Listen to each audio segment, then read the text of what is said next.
राम अवगुण परे एक गुण नाही।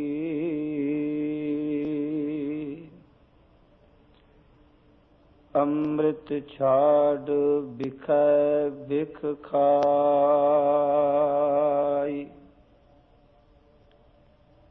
माया मोह भरम पै फूले।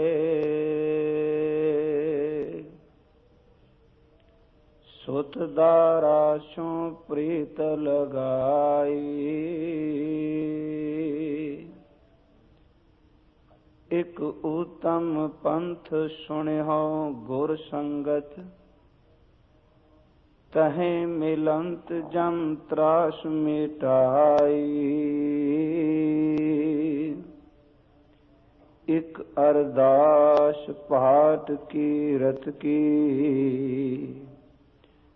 गुर रामदास राखो शरणाई। एक अरदास पाठ कीरत की। गुरु रामदास राखो शरणाई। सो कहो टल गुर सेवियै। अहनिस सहज सो पाए। दर्शन परसै गुरु कै। जन्म मरण दुख जाय।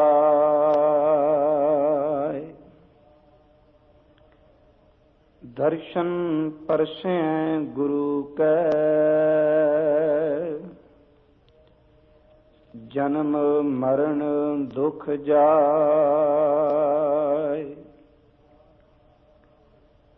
एक ओंकार सतनाम करता पुरख। निर्भउ निर्वैर। अकाल मूरत अजूनी सैभं गुर प्रसाद। श्लोक सहस्कृति महला पहला। पढ़ पुस्तक संध्या बादंग। सिल पूजस बगल समादंग। पढ़ पुस्तक संध्या बादंग। सिल पूजस बगल समादंग। मुख झूठ विभूखन सारंग। त्रैपाल तिहाल विचारंग। गल माला तिलक लिलाटंग। दोए धोती बस्तर कपाटंग। जो जानस ब्रह्मं कर्मं। सब फोकट निश्चय कर्मं। कहो नानक निश्चो तिहावै। बिन सतगुर बाट ना पावै। कहो नानक निश्चौ तिहावै। बिन सतगुर बाट ना पावै। वाहिगुरु जी का खालसा वाहिगुरु जी की फतेह। परम सम्मान योग सतगुरु साहिब श्री गुरु ग्रंथ साहिब महाराज जी दी पावन पवित्र हजूरी अंदर सुबाई मान खोए बैठे गुरमुख प्यारे सत संगी जनों। धन गुरु ग्रंथ साहिब महाराज जी ने किरपा की। सानू ये मनुखा देही प्रदान की। जिथे गुरु परमेश्वर दी किरपा नाल मनुखा देही मिली, उथे गरीब निवाज ने अपनी संगत दी दात बख्श दिती ते जिस गुरु दी रहमत नाल आपां हजूर दे चरनां विच इकत्तर होए बैठे हां। अज धन गुरु हरराय साहिब सच्चे पातशाह सतवें गुरुदेव जी का पावन आगमन पुरब भी है और अज दे दिन ही आपां इस स्थान ते जितना समा मिलिया उस अनुसार गुरुदेव जी की इलाही बाणी शलोक सहस्कृति इन्हां दी विचार आरंभनी। पहला जो पावन पवित्र शलोक आप जी ने अज सरवण किया है, इस शलोक के उच्चारण करता ने सतगुरु गुरु नानक साहिब जी महाराज। ये शलोक गुरु ग्रंथ साहिब जी दे अंदर 2 वारी आया है। एक तां अमृत वेले जदों आपां आसा दी वार दा कीर्तन सरवण करने हां, आसा दी वार विच भी ये पावन पवित्र शलोक है और शलोक सहस्कृति दी आरंभता दा पहला शलोक भी ये वे। सतगुरु गुरु नानक साहिब महाराज जी ने इस पावन पवित्र शलोक दे अंदर उन्हां बाहर दे पखंडां दा कर्म कांडां दा खंडन कीता है कि जिदे नाल केवल बाहर दी दिख, बाहर दा पहरावा, बाहर दा जितना भी आडंबर है वो धर्मियां वाला प्रतीत होवे ते अंदर धर्म नां दा किनका भी ना होवे। ते धन गुरु नानक साहिब जी इहो जिहे आडंबर नूं परवाह नहीं करते।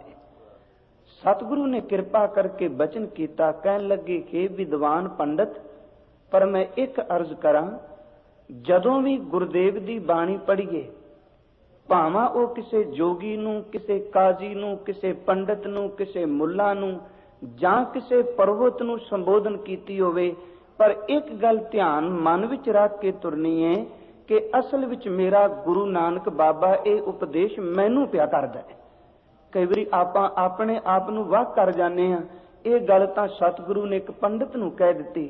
नहीं साहब, इत्थे कह रहे ने कि विद्वान पंडित, तू अपनी कोल इतनी को अकल रखना, तू वेदां दा पाठ भी करना, शास्त्रां दा पाठ भी करना, सिमरतियां दा पाठ भी तू करना, तू नेत्र मुंद के अखां बंद करके समाधि भी ला के बैठना, अपने मत्थे दे ऊपर तू तिलक भी लाया है, जबान तो झूठ नूं इस ढंग नाल दुनिया विच पेश करने कि लोग तेरे झूठे बोलां नूं भी सच करके मनदे ने।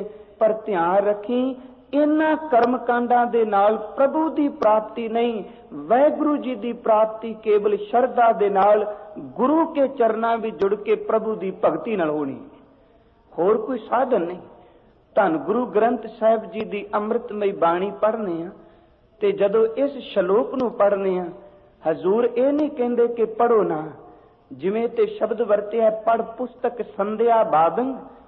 पहला शब्द ये क्या है, अखर ये ने तू पुस्तकां पढ़ने, तू ग्रंथ पढ़ने।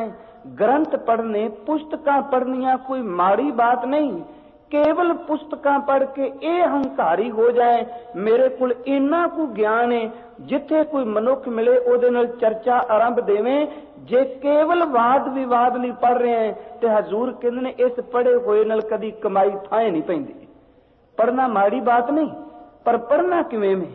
हजूर ने बचन कीता, कहन लगे पढ़दे सारे ने, पर क्या पढ़िए, क्या गुनीए, क्या वेद पुराना सुनिए। साहब ने पढ़न की गल कही, कहन लगे पढ़े सुने क्या होई, जो सहज ना मिले हो सोई। पढ़ते सुनदा की लाभ जे अंदर टिकाऊ नहीं मिलिया।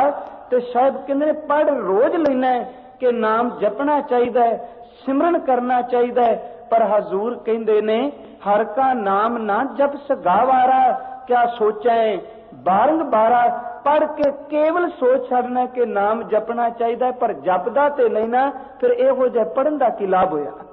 सतगुरु की बाणी विच ही परमान ने गुरु अर्जन साहिब जी का पवित्र बचन आउंदा है, राग सोरठ दी अष्टपदी साहब कहते ने पाठ पढ़ियो और वेद विचारियो। पढ़ना भी है, उन्हां दी विचार भी करना है। पाठ पढ़ियो और वेद विचारियो, निवल भुयंगम साधे। पंच जना सो संग ना छुटक्यो, अदक आहंग बुद्ध बाधे। साहब कहते ने पढ़ लिया पर अंक हंकार वाली बिरती तां होर प्रफुल्लित हो गई। पर याद रखी प्यारे, इन विद मिलन ना जाई। ये कोई तरीका नहीं कि केवल पुस्तकां पढ़ के चर्चा करी जाए। प्यारे, इन विद मिलन ना जाई। मैं किए कर्म अनेका, बस इको ढांगी जे प्रीतम नू मिलने।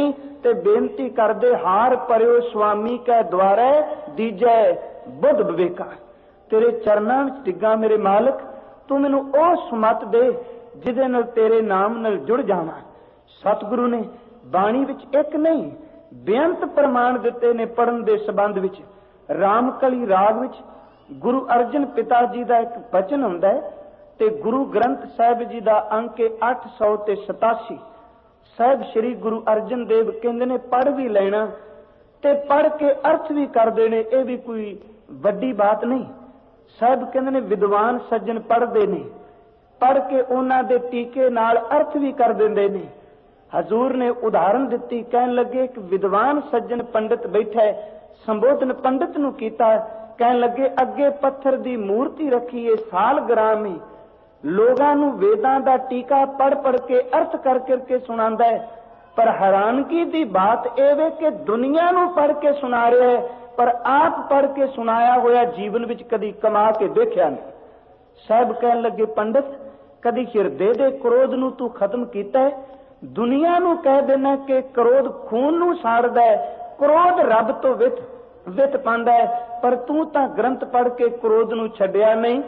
तू कह देना कि रब गरीब नवाज है, दो धोतियां भी रखियां ने, गले विच जंजू भी पाया है, पर अमीर लोकां दे घर जाके तू पोथियां पढ़ना है ते गरीब नू अपने नेड़े कदी नहीं तू टुकन देंदा, ते तेरे इहो जिहा पढ़न दा लाभ की होवेगा? सतगुरु ने प्रमाण दिता बाणी विच, कहन लगे मुख ते पढ़ता टीका सहित। इहदा अर्थ मुख तो अर्थ कर करके सुनाना है। हिरदय राम नहीं पूर्ण रहत, हिरदे विच मेरा वाहिगुरु नहीं टिकिया, ते जो कुछ दुनिया नू कहना वो तू अपने जीवन विच ढालिया नहीं। मुख ते पढ़ता टीका सहित, हिरदय राम नहीं पूर्ण रहत। उपदेश करै कर लोक दरड़ावे, अपना कया आप ना कमावे। पंडित वेद विचार पंडित, मन का क्रोध निवार पंडित। साहब कहने आगे राख्यो साल ग्राम, मन कीनो दह दिश विश्राम। अगे तू रब दी मूर्त बना के रखी बैठा है, पर तेरा अंदर वाला मनवा ता एक खिन भी कदी वाहिगुरु दे चरना विच जुड़िया नहीं। आगे राख्यो साल ग्राम, मन कीनो दह दिश विश्राम। साहब कहने तिलक चरावे पाई पाए। साहब कहने लोक पचारा अंध कमाए। खट कर्मा और आसन धोती, तू 6 तरह के कर्म नहीं करने। खट दर ते 6 तरह के कर्म ने, विद्या पढ़नी विद्या पढ़ाउणी 2, दान देना ते दान लेना 4, जग करने ते जग कराने 6 तरह के तू कर्म नहीं करने। खट कर्मा और आसन धोती, तू अपने नाल आसन भी रखना है, जिस आसन ते बैठ के तू तिलक लाना है, धूप बत्ती करना है, पूजा करना है। खट कर्मा और आसन धोती। पर बदकिस्मती है कि भागत ग्रह पढ़े नित पोथी, भागत दर ते अमीर। तू दौलत वाले दे घर भी जाके पोथियां पढ़ना है, माला फेरे, एक पासे राम नाम जपना, माला दे मनके ते हथ रखना, कहना राम। साहब कहते ने मंगा विभूत, मुख तो राम कहना, पर अंदर जेड़ा ओ माया ने पकड़िया होया है, ये बिद कोई ना तरे उम्मीद। हे मेरे मित्र, इस तरह अज तिकरा कोई तरया नहीं, इस ढंग नाल तू तर नहीं सकदा। मेरे गुरु नानक साहब जी ने अज बचन ये कीते, कहन लगे पढ़ना भी है, संध्या भी करना, तू पाठ पूजा भी तू विखावे ली करना, पर जे हिरदे विच मेरे वाहिगुरु जी लई शरधा नहीं ते गुरु लई प्रेम नहीं, कदी तू पार नहीं हो सकेगा। साध संगत, गुरु ते किन्नी को शरधा चाहिदी है। मैं इस शब्द नाल अज गुरु हरराय साहब दे जीवन विचों भी कुछ अर्ज कर दिया, क्योंकि हजूर दा अज पावन पवित्र आगमन पुरब है। धन गुरु हरराय साहब जी दा प्रकाश फरवरी 1630 ਨੂੰ ਕੀਰਤਪੁਰ ਸਾਹਿਬ ਦੀ ਧਰਤੀ ਤੇ ਹੋਇਆ। ਗੁਰੂ ਹਰਗੋਬਿੰਦ ਸਾਹਿਬ ਜੀ ਦੇ 5 ਸਾਹਿਬਜ਼ਾਦੇ ਨੇ, ਬਾਬਾ ਗੁਰਦਿੱਤਾ ਜੀ, ਬਾਬਾ ਅਟਲ ਰਾਏ ਜੀ, ਬਾਬਾ ਅਣੀ ਰਾਏ ਜੀ, ਬਾਬਾ ਸੂਰਜਮਲ ਜੀ। ਸਭ ਤੋਂ ਛੋਟੇ ਨੇ ਗੁਰੂ ਤੇਗ ਬਹਾਦਰ ਜੀ। ਬਾਬਾ ਗੁਰਦਿੱਤਾ ਜੀ ਦੇ ਘਰ ਅੰਦਰ 2 ਪੁੱਤਰ ਪੈਦਾ ਹੋਏ। ਵੱਡੇ ਦਾ ਨਾਮ ਹੈ ਬਾਬਾ ਧੀਰਮਲ ਜੀ ਤੇ ਛੋਟੇ ਜਿਨ੍ਹਾਂ ਨੂੰ ਆਪਾਂ 7ਵੇਂ ਗੁਰਦੇਵ ਕਹਿੰਦੇ ਆ, ਧੰਨ ਗੁਰੂ ਹਰ ਰਾਏ ਸਾਹਿਬ ਜੀ। ਗੁਰੂ ਹਰਗੋਬਿੰਦ ਸਾਹਿਬ ਜੀ ਦੇ ਪੋਤੇ ਨੇ ਗੁਰੂ ਹਰ ਰਾਏ, ਬਾਬਾ ਗੁਰਦਿੱਤਾ ਜੀ ਦੇ ਪੁੱਤਰ ਨੇ ਗੁਰੂ ਹਰ ਰਾਏ ਸਾਹਿਬ। ਇਹਨਾਂ ਦੇ ਪਵਿੱਤਰ ਜੀਵਨ ਨੂੰ ਪੜ੍ਹਨੇ ਆ। ਜੇ ਕਿਤੇ ਗੁਰੂ ਤੇ ਸ਼ਰਧਾ ਬਣਾਣੀ ਹੋਵੇ, ਪੁੱਛੀਏ ਕਿ ਗੁਰੂ ਹਰ ਰਾਏ ਸਾਹਿਬ ਜੀ, ਗੁਰੂ ਨਾਨਕ ਜੀ ਦੀ ਕਿਰਪਾ ਲੈਣੀ ਹੋਵੇ ਤੇ ਕੀ ਉਦਮ ਕਰੀਏ। ਸਤਿਗੁਰੂ ਦੇ ਜੀਵਨ ਵਿੱਚ ਘਟਨਾਵਾਂ ਬਹੁਤ ਨੇ, ਮੈਂ ਸਿਰਫ 2 ਕੁ ਘਟਨਾਵਾਂ ਦਾ ਜ਼ਿਕਰ ਕਰਨਾ। ਗੁਰੂ ਹਰਗੋਬਿੰਦ ਸਾਹਿਬ ਜੀ ਨੇ ਗੁਰਗੱਦੀ ਦੇਣ ਤੋਂ ਪਹਿਲਾਂ ਇੱਕ ਦਿਨ ਬਗੀਚੇ ਵੀ ਤੁਰਦਿਆਂ ਹੋਇਆਂ ਜਦੋਂ ਗੁਰੂ ਹਰ ਰਾਏ ਸਾਹਿਬ ਜੀ ਦੇ ਚੋਲੇ ਦੇ ਨਾਲ ਇੱਕ ਸੋਹਣਾ ਮਹਿਕ ਨਾਲ ਭਰਿਆ ਹੋਇਆ ਫੁੱਲ ਬੂਟੇ ਨਾਲੋਂ ਟੁੱਟ ਕੇ ਜ਼ਮੀਨ ਤੇ ਡਿੱਗਾ ਤੇ ਮੇਰੇ ਗੁਰੂ ਹਰਗੋਬਿੰਦ ਸਾਹਿਬ ਉਸ ਫੁੱਲ ਦੇ ਕੋਲ ਬੈਠ ਗਏ ਸਨ। ਪੋਤੇ ਦੇ ਕੱਪੜਿਆਂ ਨਾਲ ਅੜ ਕੇ ਟੁੱਟਿਆ ਹੋਇਆ ਫੁੱਲ, ਕਿਤਨਾ ਕੁ ਕਿਰਪਾਲੂ ਮੇਰਾ ਗੁਰੂ ਵੇ। ਕਿਤੇ ਗੁਰੂ ਹਰਗੋਬਿੰਦ ਸਾਹਿਬ ਦੇ ਜੀਵਨ ਨੂੰ ਪੜੋ, ਧਿਆਨ ਰੱਖਣਾ। ਇੱਕ ਪਾਸੇ ਮੇਰਾ ਗੁਰੂ ਦੁਸ਼ਟ ਦਮਨ ਹੈ, ਮੇਰਾ ਗੁਰੂ ਦਲ ਭੰਜਨ ਨੇ, ਇੱਕ ਪਾਸੇ ਜ਼ਾਲਮਾਂ ਦੇ ਮੂੰਹ ਮੋੜਨ ਵਾਲਾ ਹੈ ਤੇ ਕੋਮਲਤਾ ਇੰਨੀ ਕੁਵੇ ਜੇ ਇੱਕ ਫੁੱਲ ਵੀ ਬੇਦੋਸ਼ਾ ਟੁੱਟ ਜਾਏ ਤੇ ਮੇਰਾ ਗੁਰੂ ਹਰਗੋਬਿੰਦ ਸਾਹਿਬ ਉਸ ਫੁੱਲ ਨੂੰ ਪਕੜ ਕੇ ਕਿਤਨਾ ਸਮਾਂ ਦੇਖਦਾ ਰਹਿੰਦਾ ਹੈ। ਫੁੱਲ ਨੂੰ ਚੁੱਕ ਕੇ ਜ਼ਮੀਨ ਤੋਂ ਇਹ ਪੁੱਛਿਆ ਫੁੱਲ ਟੁੱਟਿਆ ਕਿਸ ਕਰਕੇ, ਤੇ ਉੱਤਰ ਮਿਲਿਆ ਸਤਿਗੁਰੂ ਤੇਰੇ ਪੋਤੇ ਹਰ ਰਾਏ ਜੀ ਦੇ ਚੋਲੇ ਨਾਲ ਅੜ ਕੇ ਫੁੱਲ ਟੁੱਟ ਗਏ। ਤੇ ਸਤਿਗੁਰੂ ਨੇ ਉੱਥੇ ਤੇ ਇੱਕ ਤਾਕੀਦ ਕੀਤੀ, ਕਹਿਣ ਲੱਗੇ ਪੁੱਤਰ ਜੇ ਚੋਲਾ ਵੱਡਾ ਪਾਇਆ ਹੋਵੇ ਤੇ ਸੰਕੋਚ ਕੇ ਤੁਰੀਏ, ਵੱਡੇ ਚੋਲੇ ਪਾ ਕੇ ਬੇਦੋਸ਼ੇ ਫੁੱਲਾਂ ਨੂੰ ਉਹਨਾਂ ਦੇ ਬੂਟਿਆਂ ਨਾਲੋਂ ਤੋੜ ਕੇ ਖਤਮ ਨਹੀਂ ਕਰਨਾ ਚਾਹੀਦਾ। ਅਸਲ ਵਿੱਚ ਇੱਕ ਰਮਜ਼ ਸੀ ਕਿ ਪੁੱਤਰ ਅੱਜ ਤੂੰ ਇਹ ਚੋਲਾ ਪਾਇਆ, ਕੱਲ ਨੂੰ ਗੁਰੂ ਨਾਨਕ ਜੀ ਦੇ ਤਖਤ ਦਾ ਤੂੰ ਮਾਲਕ ਬਣਨਾ ਹੈ, ਤੇਰੇ ਕੋਲ ਇੰਨੀ ਕੁ ਤਾਕਤ ਆ ਜਾਣੀ ਹੈ, ਦੇਖੀ ਉਸ ਤਾਕਤ ਨਾਲ, ਉਸ ਸਮਰੱਥਾ ਦੇ ਨਾਲ ਬੇਦੋਸ਼ੇ ਫੁੱਲ ਟੁੱਟ ਕੇ ਕਿਤੇ ਜ਼ਮੀਨ ਤੇ ਡਿੱਗ ਕੇ ਬਰਬਾਦ ਨਾ ਹੋ ਜਾਣ। ਧੰਨ ਗੁਰੂ ਹਰ ਰਾਏ ਸਾਹਿਬ ਨੂੰ ਇੱਕ ਸਿੱਖਿਆ ਦਿੱਤੀ, ਸਾਰਾ ਜੀਵਨ ਕਮਾ ਕੇ ਰੱਖੀ। ਕਮਾਲ ਦੀ ਬਾਤ, ਗੁਰੂ ਹਰ ਰਾਏ ਸਾਹਿਬ ਜੀ ਦੇ ਜੀਵਨ ਵਿੱਚ ਬਾਣੀ ਲਈ ਕਿੰਨਾ ਕੁ ਅਦਬ ਹੈ। ਅੱਜ ਗੁਰਦੇਵ ਕਹਿੰਦੇ ਨੇ ਕਰਮ ਕਾਂਡ ਨਾਲ ਨਹੀਂ, ਗੁਰੂ ਤੇ ਸ਼ਰਧਾ ਬਣਾ ਤੇ ਸਤਿਗੁਰੂ ਪਾਰ ਕਰਦੇ ਨੇ। ਗੁਰੂ ਹਰ ਰਾਏ ਸਾਹਿਬ ਦੇ ਘਰ 2 ਸੁਪੁੱਤਰ ਪੈਦਾ ਹੋਏ ਨੇ। ਵੱਡੇ ਦਾ ਨਾਮ ਹੈ ਬਾਬਾ ਰਾਮ ਰਾਏ, ਛੋਟੇ ਨੇ ਸਤਿਗੁਰੂ ਗੁਰੂ ਹਰਕ੍ਰਿਸ਼ਨ ਸਾਹਿਬ ਜੀ। ਬਾਬਾ ਰਾਮ ਰਾਏ ਨੂੰ ਔਰੰਗਜ਼ੇਬ ਦੇ ਸੱਦੇ ਤੇ ਮੇਰੇ ਗੁਰਦੇਵ ਨੇ ਦਿੱਲੀ ਭੇਜਿਆ। ਸਿੱਖ ਇਤਿਹਾਸ ਵਿੱਚ ਜ਼ਿਕਰ ਹੈ ਕਿ ਬਾਬਾ ਰਾਮ ਰਾਏ ਨੇ 72 ਕਰਾਮਾਤਾਂ ਦਿਖਾਈਆਂ ਨੇ ਔਰੰਗਜ਼ੇਬ ਨੂੰ। ਸਤਿਗੁਰੂ ਨੇ ਕੁਛ ਨਹੀਂ ਕਿਹਾ, ਦਿਖਾਈ ਗਏ।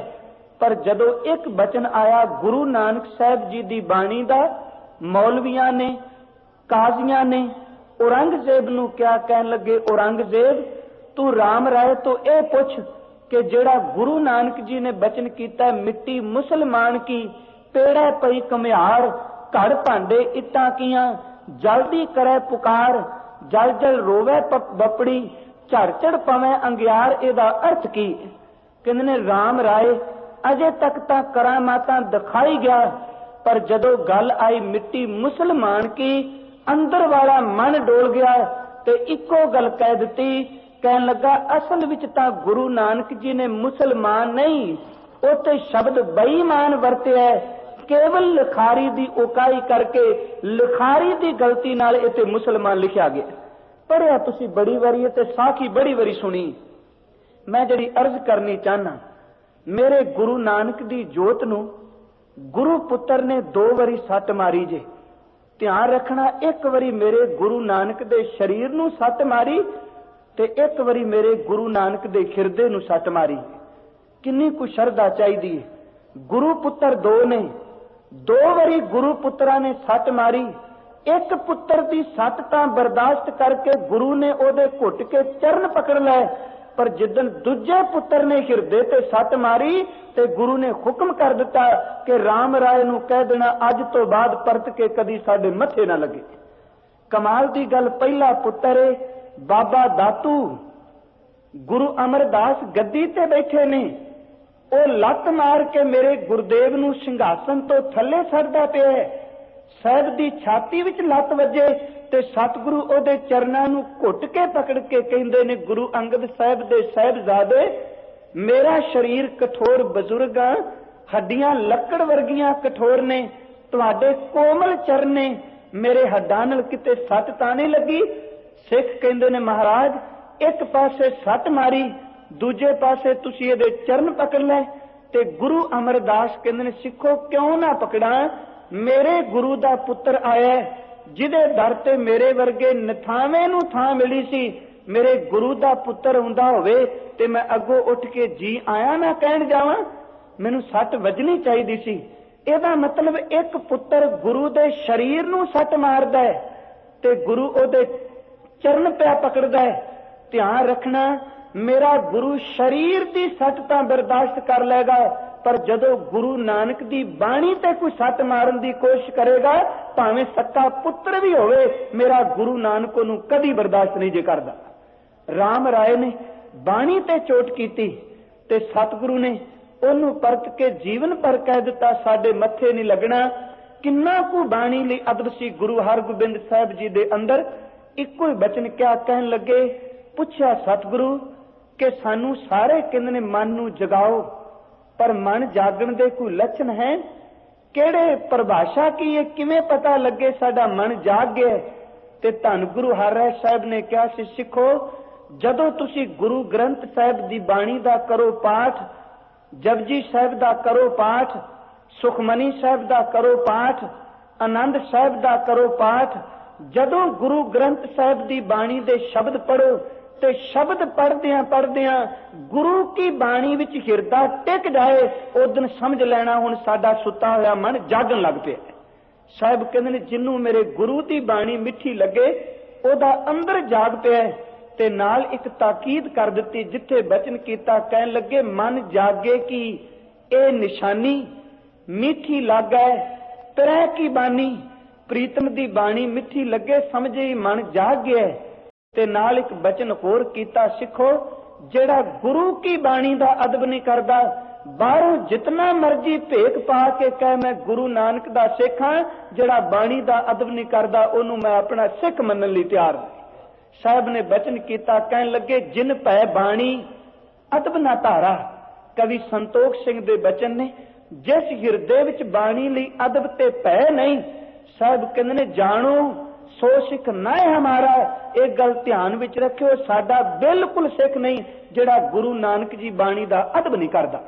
अपने जीवन विच अदब किन्ना कीता है। जे पुत्र ने एक तुक केवल जबानी एक अखर चेंज कीता है ते गुरु ने कह दिता घर ना वड़ी। जे मेरे सतगुरु पए ने पलंग ते उच्ची सारी शब्द गाउंदे आउंदे पए ने गुरु के प्रेमी सिख, ते गुरु हरराय साहिब काल नाल उठदे ने ते मेरे सतगुरु दे गोडे ते चोट लगदी है ते पुछदे ने, सिख महाराज इन्नी जल्दी क्यों? कहन लगे, भलिओ गुरु नानक दे शब्द पढ़े जांदे होण ते मैं पलंग उत्ते बैठा होवां, ये गल शोभा नहीं देंदी। उस दिन तो बाद मेरे गुरु हरराय साहिब सारा जीवन जमीन दे उत्ते आराम करते रहे। किन्ना कु बाणी दा अदब है। जे सिख सवाल करते ने कि सतगुरु नितनेम करने आ, बाणी पढ़ने आ, कि इस नितनेम दा बाणी दा कोई असर है जे अर्थां दी समझना पै? ते धन गुरु हरराय साहिब उत्तर दिंदे ने, कहंदे ने, बाणी पढ़ी जाओ महाराज, जे अर्थ नहीं समझ पैंदे सतगुरु कहंदे ने पढ़ी जाओ, पर एक दिन बाणी अपना रंग जरूर दिखाएगी। पुछया, महाराज ये किवें? सतगुरु एक टुटे हुए भांडे नूं तकदे ने, उस भांडे दे विचों घिओ सिम सिम के पंगर पंगर के बाहर निकलदा है ते सिखां नूं पुछदे ने, प्यारिओ भांडा तां टुटा है, कूड़े ते पिया है, पर इस बबरियां विचों ये मक्खण ये घिओ क्यों सिमदा है? ते सिख कहंदे ने, सतगुरु कदी इस कोड़े भांडे विच घिओ पाया जांदा सी ते अज सेक लगा ते जिहड़ा मक्खण है ये घिओ सिम के बाहर आउंदा है। ਹਜ਼ੂਰ ਕਹਿੰਦੇ ਨੇ ਜੇ ਕੋਰੇ ਭਾਂਡੇ ਵਿੱਚ ਘਿਓ ਪਾਇਆ ਹੋਵੇ ਤੇ ਮੁੱਦਤਾਂ ਬਾਅਦ ਸੇਕ ਲੱਗੇ ਤੇ ਉਹਦੇ ਵਿੱਚੋਂ ਘਿਓ ਪੰਗਰ ਕੇ ਬਾਹਰ ਨਿਕਲ ਆ ਜਾਂਦਾ ਹੈ। ਤੁਸੀਂ ਆਪਣੇ ਹਿਰਦੇ ਦੇ ਭਾਂਡੇ ਵਿੱਚ ਗੁਰੂ ਕੀ ਬਾਣੀ ਪਾਈ ਜਾਓ, ਦਿਨ ਰਾਤ ਪੜੀ ਜਾਓ। ਜਿੱਦਣ ਮੇਰੇ ਗੁਰੂ ਦੀ ਕਿਰਪਾ ਦਾ ਸੇਕ ਲੱਗਾ, ਭਲਿਓ ਆਪਣੇ ਆਪ ਹੀ ਹਿਰਦੇ ਵਿੱਚੋਂ ਨਾਮ ਦੀ ਥੰਧਿਆਈ ਪ੍ਰਗਟ ਹੋ ਜਾਣੀ। ਸਤਿਗੁਰੂ ਨੇ ਕਿਰਪਾ ਕਰਕੇ ਇਹ ਪੂਰਨੇ ਪਾਏ ਬਾਣੀ ਦੇ ਅਦਬ ਵਾਸਤੇ। ਖੈਰ, ਮੈਂ ਅੱਜ ਦੇ ਸ਼ਬਦ ਦੀ ਵਿਚਾਰ ਵੱਲ ਆਵਾਂ। ਇਸ ਕਰਕੇ ਅਰਜ਼ ਕੀਤੀ, ਅੱਜ ਗੁਰਦੇਵ ਦਾ ਪਾਵਨ ਪਵਿੱਤਰ ਆਗਮਨ ਪੁਰਬ ਹੈ। ਧੰਨ ਗੁਰੂ ਨਾਨਕ ਸਾਹਿਬ ਜੀ ਨੇ ਅੱਜ ਜਿਹੜੇ ਪਵਿੱਤਰ ਬਚਨ ਕੀਤੇ ਨੇ, ਇਸ ਸ਼ਬਦ ਦੇ, ਇਸ ਸ਼ਲੋਕ ਦੇ ਅਰਥਾਂ ਵੱਲ ਧਿਆਨ ਜ਼ਰੂਰ ਦੇਣਾ, ਕਿਉਂਕਿ ਸ਼ਲੋਕ ਸਹਿਸਕ੍ਰਿਤੀ, ਇਹਦੀ ਆਰੰਭਤਾ ਅਰਥਾਂ ਦੀ ਕਰਨ ਦਾ ਭਾਵ ਇਹ ਵੇ, ਇੱਕ ਤਾਂ ਜਿਤਨੀ ਕੁ ਸੂਝ ਗੁਰਦੇਵ ਨੇ ਬਖਸ਼ੀ ਉਚਾਰਨ ਦੀ ਸਮਝ ਪੈ ਜਾਏ, ਤੇ ਦੂਸਰਾ ਇਸ ਸ਼ਲੋਕਾਂ ਦੇ ਅਰਥਾਂ ਦੀ ਸਮਝ ਪੈ ਜਾਏ। ਸ਼ਲੋਕ ਦੀ ਆਰੰਭਤਾ ਤੋਂ ਪਹਿਲਾਂ ਮੇਰੇ ਗੁਰਦੇਵ ਨੇ ਮੰਗਲ ਕੀਤਾ ਹੈ। ਗੁਰੂ ਗ੍ਰੰਥ ਸਾਹਿਬ ਵਿੱਚ ਕੋਈ ਵੀ ਬਾਣੀ ਆਰੰਭ ਹੁੰਦੀ ਹੈ ਤੇ ਸਤਿਗੁਰੂ ਪਹਿਲਾਂ ਬਾਣੀ ਤੋਂ ਉਚਾਰਨ ਤੋਂ ਪਹਿਲਾਂ ਮੰਗਲ ਕਰਦੇ ਨੇ। ਵੈਸੇ ਮੰਗਲ ਦਾ ਅਰਥ ਹੁੰਦਾ ਹੈ ਖੁਸ਼ੀ। ਗੁਰਦੇਵ ਜੀ ਨੇ ਮੰਗਲ ਕਈ ਢੰਗ ਨਾਲ ਬਾਣੀ ਵਿੱਚ ਕੀਤਾ ਹੈ। ਇੱਕ ਤਾਂ ਮੰਗਲ ਕੀਤਾ ਮੂਲ ਮੰਤਰ ਦੇ ਰੂਪ ਵਿੱਚ, ਇੱਕ ਓੰਕਾਰ ਸਤਨਾਮ ਕਰਤਾ ਪੁਰਖ ਨਿਰਭਉ ਨਿਰਵੈਰ ਅਕਾਲ ਮੂਰਤ ਅਜੂਨੀ ਸੈਭੰ ਗੁਰ ਪ੍ਰਸਾਦ।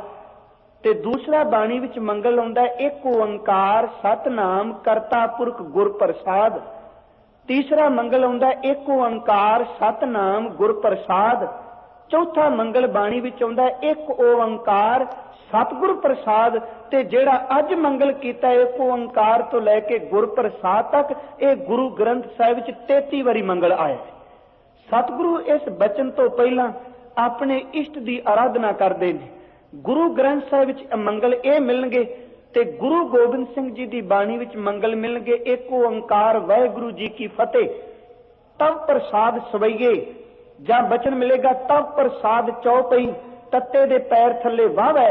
ਤਵ ਦਾ ਅਰਥ ਤੇਰੀ, ਪ੍ਰਸਾਦ ਦਾ ਅਰਥ ਕਿਰਪਾ, ਚੌਪਈ ਦਾ ਅਰਥ ਸਤਿਗੁਰੂ ਕਹਿੰਦੇ ਨੇ ਇਹ ਚਾਰ ਪਦਿਆਂ ਵਾਲਾ ਬੰਦ ਜਿਹੜਾ ਉਚਾਰ ਲੱਗਾ, ਆਪਣੇ ਆਪ ਨਹੀਂ ਤੇਰੀ ਕਿਰਪਾ ਦੇ ਨਾਲ ਉਚਾਰ ਲੱਗਾ। ਸਤਿਗੁਰੂ ਨੇ ਮੰਗਲ ਕੀਤਾ, ਪਹਿਲਾ ਬਚਨ ਇੱਕ ਓੰਕਾਰ। ਇਹਦਾ ਅਰਥ ਪਰਮੇਸ਼ਵਰ ਵਾਹਿਗੁਰੂ ਇੱਕ ਹੈ, ਉਸ ਵਰਗਾ ਕੋਈ ਹੋਰ ਨਹੀਂ। ਤੇ ਨਾਲ ਇਹਦਾ ਅਰਥ ਕਰਦੇ ਨੇ ਉਹ ਇੱਕ ਰਸ ਸਰਬ ਵਿਆਪਕ ਹੈ। ਪਰਮੇਸ਼ਵਰ ਇੱਕ ਹੈ, ਉਹਦੇ ਵਰਗਾ ਕੋਈ ਹੋਰ ਨਹੀਂ। ਤੇ ਤੀਸਰੀ ਗੱਲ ਨਾਲ ਕਿ ਉਹ ਸਰਬ ਵਿਆਪਕ ਹੈ, ਕੋਈ ਐਸੀ ਥਾਂ ਨਹੀਂ ਜਿੱਥੇ ਪਰਮੇਸ਼ਵਰ ਦੀ ਜੋਤ ਨਹੀਂ। ਸਾਹਿਬ ਨੇ ਤਾਂ ਹੀ ਤਾਂ ਬਾਣੀ ਵਿੱਚ ਕਿਹਾ, ਕਹਿ ਲੱਗੇ ਜਲ ਥਲ ਮਈਲ ਪੂਰਿਆ ਰਵਿਆ ਵਿੱਚ ਵਣਾ, ਹਰ ਇੱਕ ਥਾਂ ਤੇ ਉਹ ਵੇ। ਅਗਲਾ ਬਚਨ ਕੀਤਾ ਸਤਨਾਮ, ਉਹਦਾ ਨਾਮ ਸੱਚਾ ਹੈ, ਉਹਦੇ ਨਾਮ ਨੇ ਕਦੀ ਬਿਨਸਣਾ ਨਹੀਂ। ਸੰਸਾਰ ਬਣਦਾ ਹੈ, ਬਿਨਸਦਾ ਹੈ, ਪਰ ਵਾਹਿਗੁਰੂ ਜੀ ਨਾ ਕਦੀ ਬਿਨਸਦੇ ਨੇ, ਨਾ ਕਦੀ ਜਨਮੇ, ਨਾ ਕਦੀ ਮੌਤ। ਇਹਦਾ ਨਾਮ ਸੱਚਾ, ਇਹਦੇ ਨਾਮ ਨੇ ਕਦੀ ਝੂਠਿਆ ਨਹੀਂ ਹੋਣਾ। ਇੱਕ ਓੰਕਾਰ ਸਤਨਾਮ। ਤੇ ਅਗਲਾ ਬਚਨ ਨਾਲ ਕੀਤਾ, ਕਹਿਣ ਲੱਗੇ ਕਰਤਾ ਪੁਰਖ। ਕਰਤਾ ਦਾ ਅਰਥ ਬਣਾਉਣ ਵਾਲਾ, ਪੁਰਖ ਦਾ ਅਰਥ ਬਣਾ ਕੇ ਇਹਦੇ ਵਿੱਚ ਸਮਾ ਗਏ। ਮੈਂ ਅਰਜ਼ ਕਰਨਾ ਹੁੰਨਾ, ਕਰਤੇ ਤੇ ਬੜੇ ਮਿਲਣਗੇ, ਪਰ ਕਰਤਾ ਪੁਰਖ ਸੰਸਾਰ ਵਿੱਚ ਕੇਵਲ ਇੱਕ ਵਾਹਿਗੁਰੂ ਹੈ। ਕਰਤਾ ਦਾ ਅਰਥ ਕਿਰਤ ਕਰਨ ਵਾਲਾ। ਇੱਕ ਕਾਰੀਗਰ ਵੀ ਕਿਰਤ ਕਰਦਾ ਹੈ। ਕੋਈ ਲੋਹੇ ਦਾ ਕੰਮ ਕਰ ਰਿਹਾ ਹੈ, ਲੋਹੇ ਦੀ ਮਸ਼ੀਨ ਦਾ ਤਿਆਰ ਕਰ ਰਿਹਾ ਹੈ, ਉਹ ਮਸ਼ੀਨ ਦਾ ਕਰਤਾ ਹੈ ਪਰ ਪੁਰਖ ਨਹੀਂ। ਆਪਾਂ ਤੱਕਣੇ ਆ ਕੋਈ ਲੱਕੜ ਦਾ ਕੰਮ ਕਰਦਾ ਹੈ, ਲੱਕੜ ਦਾ ਕੁਰਸੀ ਮੇਜ਼ ਬਣਾ ਰਿਹਾ ਹੈ, ਕੁਰਸੀ ਮੇਜ਼ ਦਾ ਕਰਤਾ ਇੱਕ ਮਿਸਤਰੀ ਹੋ ਸਕਦਾ ਹੈ, ਪਰ ਧਿਆਨ ਰੱਖਣਾ ਉਹ ਪੁਰਖ ਨਹੀਂ, ਕਿਉਂਕਿ ਉਹਦੀ ਬਣਾਈ ਹੋਈ ਕਿਰਤ ਕਿਤੇ ਚਲੀ ਗਈ, ਉਹ ਆਪ ਕਿਤੇ ਚਲਾ ਜਾਂਦਾ ਹੈ। ਕਈ ਵਾਰੀ ਦੁਨੀਆ ਦੇ ਕਰਤੇ ਦੀ ਮੌਤ ਹੋ ਜਾਂਦੀ ਏ, ਪਰ ਕਿਰਤ ਉਹਦੀ ਕਾਇਮ ਰਹਿੰਦੀ ਏ। ਮੇਰਾ ਵਾਹਿਗੁਰੂ ਐਸਾ ਜਿੱਥੇ ਉਹ ਕਰਤਾ ਹੈ, ਸਭ ਨੂੰ ਬਣਾਉਣ ਵਾਲਾ ਹੈ, ਉੱਥੇ ਪੁਰਖ ਦਰ ਤੇ ਨਾਲ ਕਿ ਉਹ ਸਾਰਿਆਂ ਵਿੱਚ ਸਮਾਇਆ ਹੋਇਆ। ਕਰਤਾ ਪੁਰਖ ਸਾਹਿਬ ਕਹਿੰਦੇ ਨੇ। ਫਿਰ ਉਹਦਾ ਅਗਲਾ ਗੁਣ ਨਿਰਭਉ, ਉਹਨੂੰ ਕਿਸੇ ਦਾ ਭੈ ਨਹੀਂ, ਕਿਸੇ ਤਾਕਤ ਵਾਲੇ ਤੋਂ, ਪੈਸੇ ਵਾਲੇ ਤੋਂ, ਦੌਲਤ ਵਾਲੇ ਤੋਂ, ਕਿਸੇ ਰਾਜੇ ਤੋਂ, ਕਿਸੇ ਮਹਾਰਾਜੇ ਤੋਂ ਨਹੀਂ ਡਰਦਾ। ਉਹ ਇੰਨਾ ਕੁ ਨਿਰਭਉ ਵੇ ਕਿ ਸਾਰੀ ਦੁਨੀਆ ਉਹਦੇ ਭੈ ਦੇ ਅੰਦਰ ਏ। ਵੱਡੇ ਵੱਡੇ ਸਮਰਾਟ ਮੇਰੇ ਮਾਲਕ ਦੇ ਚਰਨਾਂ ਵਿੱਚ ਝੁਕ ਕੇ ਉਹਦੀ ਆਰਾਧਨਾ ਪੈ ਕਰਦੇ। ਜਿਵੇਂ ਕਲਗੀ ਵਾਲੇ ਪਾਤਸ਼ਾਹ ਦੇ ਬਚਨ ਪੜ੍ਹਨੇ ਆ, ਤ੍ਰੈ ਭਵਨ ਮਹੀਪ, ਤਿੰਨਾਂ ਭਵਨਾਂ ਦੇ ਰਾਜੇ, सुर नर असुर देवते दैंत मनुख। साहब जी कहते ने सुर नर असुर नेत नेत बांतरण कहत, ਉਹਨੂੰ ਭੈ ਕਿਸੇ ਦਾ ਨਹੀਂ, ਕਿਉਂਕਿ ਉਹ ਸ਼ਾਹਾਨ ਸ਼ਾਹ ਰਾਜ਼ਾਨ ਰਾਜ ਭਾਨ ਆਨ ਭਾਨ, ਉਹ ਰਾਜਿਆਂ ਦਾ ਰਾਜਾ ਸ਼ਾਹ ਦਾ ਸ਼ਾਹ ਹੈ, ਉਹਨੂੰ ਕਿਸੇ ਦਾ ਭੈ ਨਹੀਂ। ਉਹ ਕਿੰਨਾ ਕੁ ਨਿਰਭੈ ਵੇ। ਸਾਹਿਬ ਕਹਿੰਦੇ ਨੇ ਕਿ ਧਿਆਨ ਰੱਖੀ, ਉਹ ਇੰਨਾ ਨਿਰਭਉ ਤੇ ਸ਼ਕਤੀ ਵਾਲਾ ਹੈ, ਅਮੀ ਤੋਜ ਉਹਦੀ ਤਾਕਤ ਨੂੰ ਉਹਦੇ ਬਲ ਨੂੰ ਕੋਈ ਮਿਲ ਨਹੀਂ ਸਕਦਾ। ਨਿਰਭਉ ਤੇ ਧਿਆਨ ਰੱਖਣਾ, ਜਿੱਥੇ ਉਹ ਨਿਰਭਉ ਜੇ ਨਾ ਉੱਥੇ ਸਾਹਿਬ ਕਹਿੰਦੇ ਨੇ ਨਾਲ ਨਿਰਵੈਰ। ਆਮ ਤੌਰ ਤੇ ਬੰਦੇ ਨੂੰ ਕਿਸੇ ਦਾ ਭੈ ਨਾ ਹੋਵੇ, ਉਹ ਹਰ ਇੱਕ ਨਾਲ ਵੈਰ ਕਮਾਉਂਦਾ ਹੈ, ਪਰ ਮੇਰਾ ਵਾਹਿਗੁਰੂ ਐਸਾ ਹੈ ਜਿੱਥੇ ਉਹ ਨਿਰਭਉ ਵੇ ਉੱਥੇ ਨਿਰਵੈਰ ਹੈ, ਕਿਸੇ ਨਾਲ ਵੈਰ ਵੀ ਨਹੀਂ ਜੇ ਕਮਾਉਂਦਾ, ਕਿਸੇ ਨਾਲ ਕਦੀ ਉਹਨੇ ਵੈਰ ਨਹੀਂ ਕਮਾਇਆ। ਨਿਰਭਉ ਨਿਰਵੈਰ। ਅੱਗੇ ਸਾਹਿਬ ਕਹਿੰਦੇ ਨੇ ਅਕਾਲ ਮੂਰਤ। ਕਾਲ ਦਾ ਅਰਥ ਹੈ ਸਮਾਂ, ਇੱਥੇ ਕਾਲ ਦੇ ਅੱਗੇ ਲੱਗਾ ਐੜਾ ਅਕਾਲ। ਅਕਾਲ ਦਰ ਤੇ ਜਿਹਦੇ ਉੱਤੇ ਸਮੇਂ ਦਾ ਵੀ ਕੋਈ ਪ੍ਰਭਾਵ ਨਹੀਂ।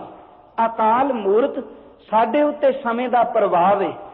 ਜਨਮ ਸੀ, ਜਨਮ ਦੇ ਨਾਲ ਹੀ ਬਚਪਨ ਹੈ, ਬਚਪਨ ਤੋਂ ਬਾਅਦ ਜਵਾਨੀ ਹੈ, ਕਿਉਂਕਿ ਸਮੇਂ ਨੇ ਪ੍ਰਭਾਵ ਪਾਇਆ। ਜਵਾਨੀ ਤੋਂ ਬਾਅਦ ਬੁਢੇਪਾ ਹੈ, ਸਮੇਂ ਦੇ ਅਧੀਨ ਅਸੀਂ ਹਾਂ, ਸਾਡੇ ਉੱਤੇ ਸਮੇਂ ਨੇ ਅਸਰ ਕਰਨਾ ਹੈ। ਬੁਢੇਪੇ ਤੋਂ ਬਾਅਦ ਮੌਤ ਹੈ। ਮੇਰਾ ਵਾਹਿਗੁਰੂ ਐਸਾ ਜਿਹਦੇ ਉੱਤੇ ਸਮੇਂ ਦਾ ਪ੍ਰਭਾਵ ਹੀ ਕੋਈ ਨਹੀਂ। ਅਕਾਲ ਮੂਰਤ, ਉਹਦਾ ਕਦੀ ਜਨਮ ਨਹੀਂ, ਉਹ ਕਦੀ ਜਵਾਨ ਨਹੀਂ, ਉਹਨੇ ਕਦੀ ਬੁੱਢਿਆ ਨਹੀਂ ਹੋਣਾ, ਉਹਦੀ ਕਦੀ ਮੌਤ ਨਹੀਂ ਹੋਣੀ। ਸਾਹਿਬ ਜੀ ਕਹਿੰਦੇ ਨੇ ਅਕਾਲ ਮੂਰਤ। ਅਗਲਾ ਬਚਨ ਕੀਤਾ ਅਜੂਨੀ, ਉਹ ਕਦੀ ਜੂਨਾਂ ਵਿੱਚ ਨਹੀਂ ਆਉਂਦਾ। ਅਨੇਕਾਂ ਜੂਨਾਂ ਨੇ ਪਰ ਰੱਬ ਦੀ ਜੂਨ ਕੋਈ ਨਹੀਂ। ਸਾਹਿਬ ਜੀ ਕਹਿੰਦੇ ਨੇ ਸਹਿ ਭੰਗ। ਸਹਿ ਭੰਗ ਦਾ ਅਰਥ ਉਹਨੂੰ ਕੋਈ ਬਣਾਉਣ ਵਾਲਾ ਨਹੀਂ, ਸੁਤੇ ਸਿਧ ਆਪਣੇ ਆਪ ਉਹਦਾ ਪ੍ਰਕਾਸ਼ ਹੋਇਆ, ਜਿਹਨੂੰ ਮੇਰਾ ਕਲਗੀ ਵਾਲਾ ਕਹਿੰਦਾ ਅਨਭਉ ਪ੍ਰਕਾਸ਼। ਉਹ ਕਿਸੇ ਤੋਂ ਪ੍ਰਕਾਸ਼ ਉਧਾਰਾ ਨਹੀਂ ਲੈਂਦਾ, ਉਹ ਆਪਣੇ ਆਪ ਵਿੱਚ ਪ੍ਰਕਾਸ਼ਮਾਨ ਹੈ। ਕਮਾਲ ਦੀ ਬਾਤ ਜਿਹੜੇ ਗੁਰਦੇਵ ਨੇ ਇਸ ਬਚਨ ਵਿੱਚ ਕਹੀ, ਪੜ੍ਹਦੇ ਅਸੀਂ ਸਾਰੇ ਇਸ ਮੂਲ ਮੰਤਰ ਨੂੰ।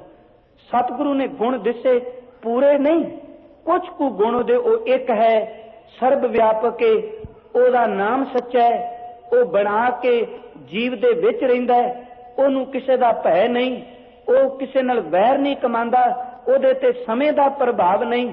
ਹਜ਼ੂਰ ਕਹਿੰਦੇ ਨੇ ਇੱਥੋਂ ਤੱਕ ਉਹ ਜੂਨਾਂ ਵਿੱਚ ਨਹੀਂ ਆਉਂਦਾ, ਸੁਤੇ ਸਦ ਆਪਣੇ ਆਪ ਪ੍ਰਕਾਸ਼ਮਾਨ ਹੈ। ਤੇ ਪੁੱਛੀਏ ਗੁਰੂ ਨਾਨਕ ਸਾਹਿਬ ਜੀ ਫਿਰ ਉਹ ਮਿਲੇਗਾ ਕਿਵੇਂ? ਇੱਕ ਸਵਾਲ ਪੈਦਾ ਹੁੰਦਾ, ਮਿਲੇਗਾ ਕਿਵੇਂ? ਮੇਰੇ ਸਤਿਗੁਰੂ ਨੇ ਗੁਣ ਸਾਰੇ ਦੱਸੇ, ਪਰ ਇਹ ਨਹੀਂ ਕਿਹਾ ਸਿੱਖਾ ਇੰਨੀ ਕਮਾਈ ਕਰੇਗਾ ਰੱਬ ਤਾਂ ਮਿਲੇਗਾ। ਕਹਿਣ ਲੱਗੇ ਕਮਾਈ ਦੀ ਗੱਲ ਛੱਡ, ਉਹਨੂੰ ਮਿਲਣ ਦਾ ਇੱਕੋ ਤਰੀਕੇ ਗੁਰ ਪ੍ਰਸਾਦ। ਜੇ ਗੁਰੂ ਦੀ ਕਿਰਪਾ ਹੋ ਜਾਏ ਤਾਂ ਧਿਆਨ ਰੱਖੀ ਉਹ ਮਿਲ ਸਕਦਾ।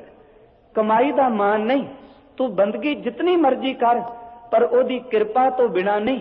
ਧਿਆਨ ਰੱਖਣਾ ਸਾਧ ਸੰਗਤ, ਗੁਰੂ ਗ੍ਰੰਥ ਸਾਹਿਬ ਵਿੱਚ ਉਹਦੀ ਕਿਰਪਾ ਤੇ ਨਿਰਭਰ ਕਰਦਾ ਹੈ। ਆਪਣੀ ਕਮਾਈ ਧਰੀ ਰਹਿ ਜਾਂਦੀ ਹੈ। ਹਜ਼ੂਰ ਦੀ ਬਾਣੀ ਵਿੱਚ 2 ਸ਼ਲੋਕ ਆਏ ਨੇ। ਇੱਕ ਸ਼ਲੋਕ ਹੈ ਭਗਤ ਕਬੀਰ ਸਾਹਿਬ ਜੀ ਦਾ, ਤੇ ਉਹਦੇ ਨਾਲ ਹੀ ਉੱਤਰ ਦਿੱਤਾ ਗੁਰੂ ਨਾਨਕ ਜੀ ਦੀ ਜੋਤ ਨੇ। ਮੈਂ ਸਿਰਫ ਟਿਊਕ ਮਾਤਰ ਅਰਜ਼ ਕਰ ਰਿਹਾ, ਗੁਰ ਪ੍ਰਸਾਦ ਉਹਦੀ ਕਿਰਪਾ ਜਿਹਦੇ ਤੇ ਮਰਜ਼ੀ ਹੋ ਜਾਏ, ਆਪਣੀ ਕੋਈ ਚਲਾਕੀ ਸਿਆਣਪ ਕੋਈ ਕਮਾਈ ਨਹੀਂ। ਜੇ ਕਮਾਈ ਵੀ ਕਰਾਣੀ ਹੈ ਤਾਂ ਵੀ ਉਹਦੀ ਕਿਰਪਾ ਹੈ, ਪਰ ਦਾਵਾ ਨਾ ਕਰੀ ਮਿਲਣਾ ਉਹਨੇ ਗੁਰੂ ਦੀ ਕਿਰਪਾ ਨਾਲ ਹੈ। ਕਬੀਰ ਸਾਹਿਬ ਦਾ ਇੱਕ ਸ਼ਬਦ ਹੁੰਦਾ, ਕਹਿੰਦੇ ਨੇ ਕਬੀਰ ਮਹਿੰਦੀ ਕਰਕੇ ਘਾਲਿਆ ਆਪ ਪਿਸਾਏ ਪਿਸਾਏ। ਸਲੋਕ ਕਹਿੰਦੇ ਨੇ ਮੈਂ ਇੰਨੀ ਕੁ ਕਮਾਈ ਕੀਤੀ, ਮਹਿੰਦੀ ਕਰਕੇ ਘਾਲਿਆ ਦਰ ਤੇ ਘਾਲ ਕਮਾਈ ਕਰਨੀ, ਇੰਨੀ ਕੁ ਘਾਲ ਕਮਾਈ ਕੀਤੀ ਆਪ ਪਿਸਾਏ ਪਿਸਾਏ। ਜਿਵੇਂ ਮਹਿੰਦੀ ਪੀ ਕੇ ਬਰੀਕ ਕਰ ਦਿੰਦੇ ਨੇ, ਕਹਿੰਦੇ ਨੇ ਮੈਂ ਆਪਣੇ ਆਪ ਨੂੰ ਇੰਨਾ ਕੁ ਜੀਵਨ ਵਿੱਚ ਕਮਾਇਆ ਕਿ ਮੈਂ ਮਹਿੰਦੀ ਦੀ ਤਰ੍ਹਾਂ ਆਪਣੇ ਆਪ ਨੂੰ ਬਰੀਕ ਕਰ ਲਿਆ। ਇੰਨੀ ਕਮਾਈ ਕਬੀਰ ਮਹਿੰਦੀ ਕਰਕੇ ਘਾਲਿਆ ਆਪ ਪਿਸਾਏ ਪਿਸਾਏ। ਅੱਗੇ ਕਹਿੰਦੇ ਨੇ ਤੈਂ ਸ਼ਾਇ ਬਾਤ ਨਾ ਪੁੱਛਿਆ, ਇੰਨੀ ਕਮਾਈ ਕੀਤੀ ਪਰ ਪ੍ਰੀਤਮ ਤੂੰ ਮੇਰੀ ਗੱਲ ਨਹੀਂ ਪੁੱਛੀ। ਕਬਹੂ ਨਾ ਲਾਈ ਪਾਏ, ਮੈਂ ਮਹਿੰਦੀ ਦੀ ਤਰ੍ਹਾਂ ਬਰੀਕ ਬਣਾ ਲਿਆ, ਪਰ ਕਦੀ ਦਾਤਿਆ ਮੇਰੀ ਕਮਾਈ ਦੇਖ ਕੇ ਤੂੰ ਆਪਣੇ ਚਰਨਾਂ ਨਾਲ ਕਿਉਂ ਨਹੀਂ ਲਾਇਆ? ਅੱਗੇ ਮੇਰੇ ਸਤਿਗੁਰੂ ਉੱਤਰ ਦਿੰਦੇ ਨੇ, ਕਹਿਣ ਲੱਗੇ ਨਾਨਕ ਮਹਿੰਦੀ ਕਰਕੇ ਰੱਖਿਆ, ਭਾਵੇਂ ਕਮਾਈ ਤੂੰ ਇੰਨੀ ਕਰ ਲਈ ਮਹਿੰਦੀ ਦੀ ਤਰ੍ਹਾਂ ਬਰੀਕ ਹੋ ਗਿਆ, ਪਰ ਯਾਦ ਰੱਖੀ 100 ਨਦਰ ਕਰੇ ਆਪੇ ਪੀਸੈ ਆਪੇ ਘਸੈ ਆਪੇ ਹੀ ਲਾਏ ਲੈ। ਕਮਾਈ ਨਹੀਂ ਭਲਿਆ ਇਹ ਤਿਰਮ ਪਿਆਲਾ ਖਸਮ ਕਾ ਜੈ ਭਾਵੇ। बख्तिश दे, ये तो ओदी किरपा, की पता उन्हें किदे उत्ते मेहर कर देनी। साहब कहते वो जिहड़ा मेरा रब है ना, जिहड़ा निरभौ वे निर्वैर है, वो मिलता है गुर प्रसाद, गुरु की किरपा नाल। फिर आरंभता हुई श्लोक सहस्कृति। ये शब्द संस्कृत नहीं, आम तौर पर असीं शब्दावली वरतने संस्कृति दे श्लोक। भाई कान सिंह नाभा, डॉक्टर भाई वीर सिंह ने, प्रोफैसर साहब सिंगुरानी दे अर्थ कीते ने सहस्कृति दे। कहंदे ने संस्कृत, पाली, पाली भी एक भाषा है, ते तीसरी प्राकृत। कहन लगे इन्हां तिन्नां भाषावां दे सुमेल नाल जिहड़ी एक साध भाषा आरंभ हुई, उस भाषा नूं कहा गया सहस्कृति। संस्कृत नहीं हैगी, साध भाषा है। ते इसे सहस्कृति दी भाषा नूं गाथा भी कहंदे। अगे सहस्कृति तो बाद एक बाणी आउंदी है गाथा, जिहदा पहला श्लोक है करपूर पोत सुगंधा। गाथा दा अर्थ भी सहस्कृति। प्रोफैसर साहब सिंगुरां दे मुताबिक श्लोक सहस्कृति, महला पहला, महला दर ते शरीर, पहला दर ते गुरु नानक साहब किरपा कर रहे हैं। की कह रहे ने? कहंदे ने पढ़ पुस्तक संध्या बादंग। आपां एक एक अखर दे अर्थ कर लीए। पढ़ दा अर्थ पढ़दा है, पुस्तक, पुस्तक दा अर्थ धार्मिक ग्रंथ, पुस्तकां वेद पुराण सिमरतियां। साहब कहंदे ने पढ़ पुस्तक संध्या। संध्या दा अर्थ विद्वान सज्जन करदे ने, बड़े रोचक अर्थ कीते ने। संध्या दा अर्थ आपां शाम वेला भी करने। एक विद्वान ने इहदे अर्थ कीते ने संध्या दा अर्थ संधि। संधि दा मतलब जदों रात दा ते दिन दा संधि दा वक्त है, जिवें दिन चढ़दा है, रात जांदी है, लो लगदी है, उदों भी आपां कहने आ संधि वेला है। दोनां दी संधि है, ना पूरी रात है ते ना पूरा दिन। इसे तरह जदों शाम पैंदी है, ना पूरी रात ते ना पूरा दिन है, उस संधि दे वेले वक्त नूं संध्या कहा। ते साहब कहंदे ने तू पुस्तकां भी पढ़ना है, संध्या भी करना है, सवेरे शाम तू पाठ पूजा भी करना है। अगे साहब कहंदे ने बादंग। बादंग दा अर्थ हुंदा है वाद विवाद करना। पुस्तकां पढ़ लईआं, ग्रंथ पढ़ ले, पर वाद विवाद पिया करना है। ते सतगुरु पहला फोकट कर्मां दी गल पै करदे, पर पुस्तक संध्या बादंग।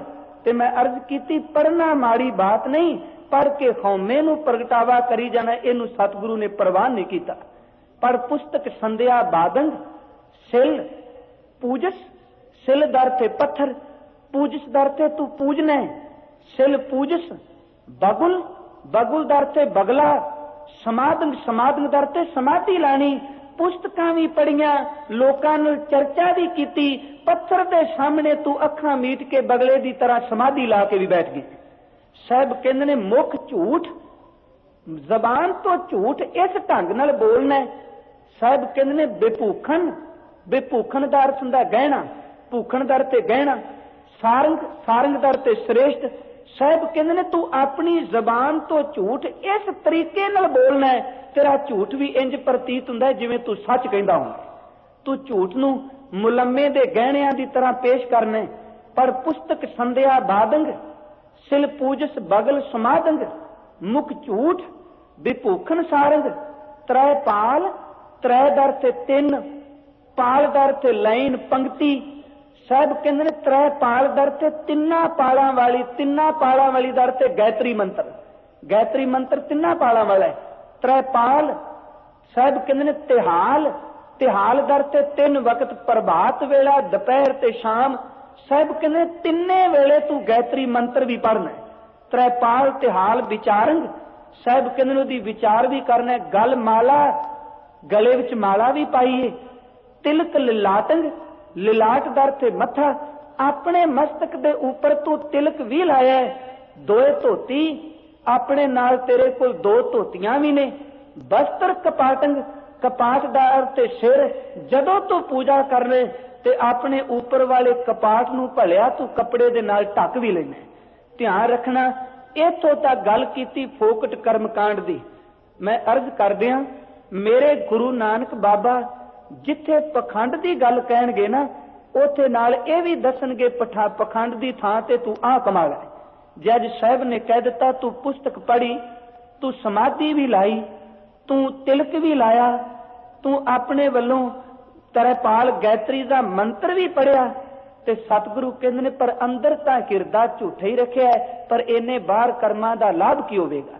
ਇਹੀ ਕਾਰਨ ਮੇਰੇ ਕਲਗੀ ਵਾਲੇ ਦੇ ਬਚਨ ਅਸੀਂ ਰੋਜ਼ ਪੜ੍ਹਨੇ ਆ ਨਾ, ਜਦੋਂ ਸੁਦਾ ਸਵਈਏ ਪੜ੍ਹਨੇ ਆ ਅੰਮ੍ਰਿਤ ਵੇਲੇ ਹਜ਼ੂਰ ਕਹਿੰਦੇ ਨੇ ਕਹਾ ਭਇਓ ਜੋ ਦੋ ਲੋਚਨ ਮੂੰਦ ਕੇ ਬੈਠ ਰਹੇ ਹੋ ਬਕ ਧਿਆਨ ਲਗਾਇਓ। ਕੀ ਹੋ ਗਿਆ, ਦੋਨੋਂ ਅੱਖਾਂ ਬੰਦ ਕਰਕੇ ਤੂੰ ਬੈਠ ਗਿਆ। ਅੱਖਾਂ ਬੰਦ ਕਰਨੀਆਂ ਬੜੀ ਚੰਗੀ ਗੱਲ ਏ ਪਰ ਵਿਖਾਵੇ ਮਾਤਰ ਬੰਦ ਨਾ ਕਰੀ। ਕਹਾ ਭਇਓ ਜੋ ਦੋ ਲੋਚਨ ਮੂੰਦ ਕੇ ਬੈਠ ਰਹੇ ਹੋ ਬਕ ਧਿਆਨ ਲਗਾਇਓ। नाथ फिरियो लिए सात समुद्रन लोग गयो पर लोग गवायो। बास कियो बखियान सो बैठ कर ऐसे ही ऐसे सो बैस बतायो। ते पूछिए सतगुरु फिर करिए की। कह लगे मैं ये नहीं कहता कि गायत्री माड़ी है, ये नहीं कहता तू पूजा कर रहे ये माड़ी है, बस इको गल चेते रख साच कहो सुन लेहो सब कपटा रख जिन प्रेम कियो तिन ही प्रपायो। सतगुरु ने अगले जड़े सवैये विच गल कीती फिर फोकट कर्मकांड का खंडन किया। कहन लगे बंदे दी बिरती ये बन गई जिथे कह दिता कि जिन प्रेम कियो तिन ही प्रपायो। काहू लै पाहन पूज धरियो सिर काहू लै लिंग गले लटकायो। कोई पत्थर नूं पूजदा कोई शिवलिंग गले विच पाई बैठा। काहू लखे हर अवाची दिशा में। अवाची संस्कृत का शब्द है, अवाची दर से दखण वाला पासा। कोई कहता है कि हरि केवल दखण वाले पासे रहिंदा है। काहू पिछा को शीश नवायो, कोई कहता दखण वाल नहीं रब ता पश्चिम वाल रहिंदा है। साहब जी कहते को बुतान को पूजत है पश को मृतान को पूजन तायो। असलियत एवे कूर क्रिया उर्जो सब ही जग श्री भगवान को भेद ना पायो। ओही गल मेरा गुरु नानक करे पढ़ पुस्तक संध्या बादंग सिल पूजस बुगल समादंग मुख झूठ विभूखन सारंग त्रैपाल तिहाल विचारन गल माला तिलक ललाटन दो धोती वस्त्र कपाटन। ते याद रखना केवल पंडित ले नहीं भेख नाल असी भी बड़े जुड़े हैं। गोल पग होवे गले माला होवे असी बस भेख नूं देख के पिछे भज दौड़ांगे पर कदी बाबे दे बचन नहीं पड़े। गज साढ़े तह तह धोतियां तेरे पायन तग गली जिना जपमालियां लोटे हाथ नबग। केवल बाणा नहीं ओए हर के संत ना आखियां बानारस के ठग। गुरु ग्रंथ साहब ने कमाल कर दी इस संबंध विच। खैर मैं अर्ज करा अगे तुरा। अगे साहब कहंदे ने कि प्यारे जिन्नू नाम दी समझ पै गई जो जानस आसा दीवार विच जे जानस जो जानस बर्मन करमन। ਇਹਦਾ अर्थ है ਜਿਹੜਾ ਮਨੁੱਖ ਵਾਹਿਗੁਰੂ जी ਦੀ ਪ੍ਰਾਪਤੀ ਦੇ ਭਗਤੀ ਦੇ ਕਰਮ ਨੂੰ ਜਾਣਨ ਲੱਗ ਪੈਂਦਾ ਹੈ, ਜਿਹਨੂੰ ਨਾਮ ਦੀ ਸਮਝ ਪੈ ਜਾਏ। ਸਾਹਿਬ ਕਹਿੰਦੇ ਨੇ ਸਭ ਫੋਕਟ ਨਿਸ਼ਚੈ ਕਰਮੰਗ। ਉਹ ਇੱਕ ਗੱਲ ਬੜੇ ਯਕੀਨ ਨਾਲ ਕਹਿ ਦਿੰਦਾ ਹੈ ਕਿ ਮੈਂ ਰੱਬ ਦੀ ਭਗਤੀ ਕਰਨਾ, ਜਿਹੜੇ ਤੂੰ ਬਾਹਰ ਦੇ ਆ ਪਖੰਡ ਕਰਨਾ ਇਹਦੇ ਨਾਲ ਮੇਰਾ ਵਾਹਿਗੁਰੂ ਰੀਝਦਾ ਨਹੀਂ। ਸਤਿਗੁਰੂ ਨੇ ਤਾਂ ਹੀ ਬਾਣੀ ਵਿੱਚ ਕਿਹਾ ਪੂਜਾ ਵਰਤ ਤਿਲਕ ਇਸ਼ਨਾਨਾ ਪੁੰਨ ਦਾਨ ਬਹੁਦੈਨ। ਗੁਰੂ ਅਰਜਨ ਸਾਹਿਬ ਰਾਗ ਤਨਾਸਰੀ कहन लगे पूजा वर्त तिलक इशनाना पुन दान बहुदैन। कहूं न भीजै संयम स्वामी बोले मीठे बैन किवें मिलेगा प्रीतम। साहब कहते ने प्रभ जी को नाम जपत मन चैन बहु प्रकार खोजै सबता को बिखम न जाई लैन। इस तरीके नाल नहीं। साहब कहते ने जो जानस बर्मन करमंग सब फोकट निश्चय। निश्चय चचे ते दुलाइयां ने निश्चय साहब निश्चय दर ते यकीनन जानियो जिन्हें भगती की इन्हां कर्मां नूं ओ फोकट समझदा है। ये साहब कहंदे ने कहो नानक निश्चौ। इत्थे कनौड़ा है निश्चौ पहला सी निश्चय यकीनन। इत्थे साहब ने कहा निश्चौ। निश्चौ दा अर्थ है शरधा करके। कहो नानक निश्चौ ध्यावै जिहड़ा शरधा नाल भगती करदा है ते पुछी दा मार्ग नहीं मिलदा। मेरे कहण तो मुराद इस श्लोक का केंद्री भाव एवे कि सिखा तू बाहर दे कर्म कांड छड़ के ना गुरु के चरनां नूं घुट के पकड़ नहीं ते श्रद्धा इन्नी रखी। अज गुरु हरराय साहब दा पुरब मैं समाप्ति इत्थे करांगा। देखो सिख काबल विच बैठा है, मेरा सतगुरु कीरतपुर बैठा है। अमृत वेले दा दीवान समाप्त हो गया है। लांगरी सिख ने आके बेनती करनी है दाता जी लंगर छको पर मेरा साईं अज इन्ना जुड़ के बैठा है गुरु हार रहा है। शाम पै गई मेरे गुरु हार रहा है साहब उठे नहीं। इधर भाई गोविंदा बैठा है काबल की धरती ते जपजी साहब का पाठ पिया करदा है।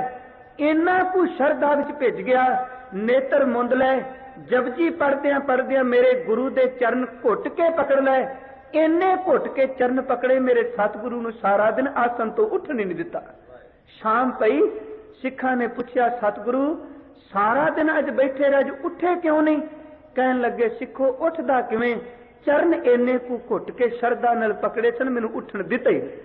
जे काबल विच बैठा होया सिख जपजी पढ़ के गुरु दे चरण पकड़ सकदा मना, तेरे गुरु नानक दी जपजी अज भी तेरे कोल है, पर भाई गोंदे वाला हिरदा बना ते तू ही मना गुरु दे चरण घुट के पकड़ लै।